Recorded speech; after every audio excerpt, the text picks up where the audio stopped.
নমস্কার, আমি ডক্টর দীপান্বিতা পাল, homeopathy consultant. আজ এই ভিডিওটির মাধ্যমে আপনারা যে রেগুলার গ্যাস অম্বলের ওষুধ খাচ্ছেন এবং খাওয়ার ফলেও এই গ্যাস অম্বলটা আপনাদের কন্ট্রোলে আসছে না, সেটা কেন হচ্ছে, তার পিছনে কারণ কি, সেই সম্বন্ধেই একটু আমি আলোচনা করব।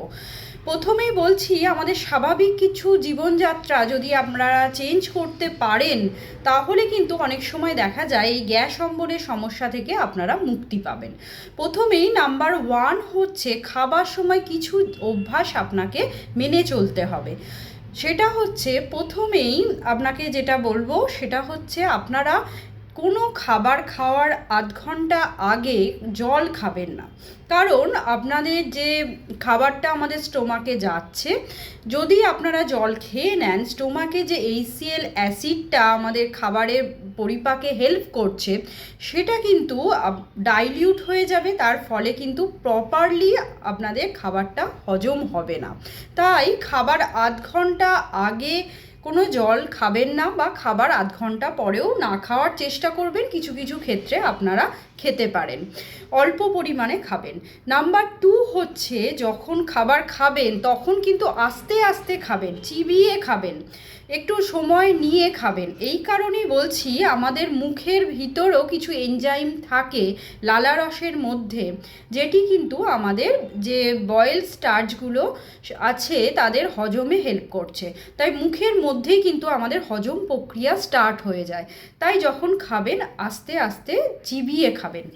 নাম্বার 3 হচ্ছে, যখন আপনারা খাচ্ছেন যদি স্টোমাকটা দেখছেন 80% ফুল হয়ে যাচ্ছে, তখন কিন্তু আপনারা ইমিডিয়েটলি অফ করে দেবেন খাওয়ার, অতিরিক্ত খেয়ে নেবেন না। সেক্ষেত্রেও কিন্তু আপনাদের ইসোফেজিয়াল রিফ্লাক্স হতে পারে। এরপরে নেক্সট যে পয়েন্টটা হচ্ছে, পোস্ট মিল কিছু হ্যাবিট আপনাদের অ্যাডপ্ট করতে হবে। সেটা হচ্ছে, আপনারা খাবারটা যে খেলেন তারপরে আপনারা শুয়ে পড়বেন না, আপনারা একটু হালকা হাঁটাহাঁটি করে নেবেন, তাহলে কিন্তু আপনাদের হজম প্রক্রিয়াটা ঠিকভাবে হবে এবং হজম হয়ে যাবে, গ্যাস অম্বলের সমস্যাও কমে যাবে। এরপরে নেক্সট যে পয়েন্টটা হলো, আপনাদের চেষ্টা করবেন রাত্রির খাবারটা হালকা খাবার, ভাজাভুজি না রাখার এবং অয়েলি ফুডস না রাখার, এবং ডিনারটা যেন শোবার ঠিক 1.5 ঘন্টা বা 2 ঘন্টা আগে করে নেন।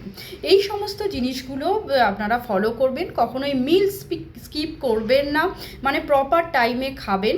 লাঞ্চের টাইম যেটা আছে, ব্রেকফাস্টের টাইম যেটা আছে, ডিনারের টাইম, সেটা মেনটেন করে চলবেন। যদি মনে হয় যে খিদে পাচ্ছে না, সেক্ষেত্রে অ্যাভয়েড করতেই পারেন।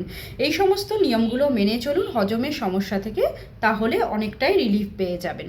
এছাড়াও যেটা করবেন, অনেকের ক্ষেত্রে দেখি যে আপনারা রেগুলার গ্যাস অম্বলের ট্যাবলেট খেয়েই চলেছেন এবং আপনাদের গ্যাস অম্বলের সমস্যা কমছে না। আমি বলবো, এই গ্যাস অম্বলটা কিন্তু একটা সিমটমস মাত্র।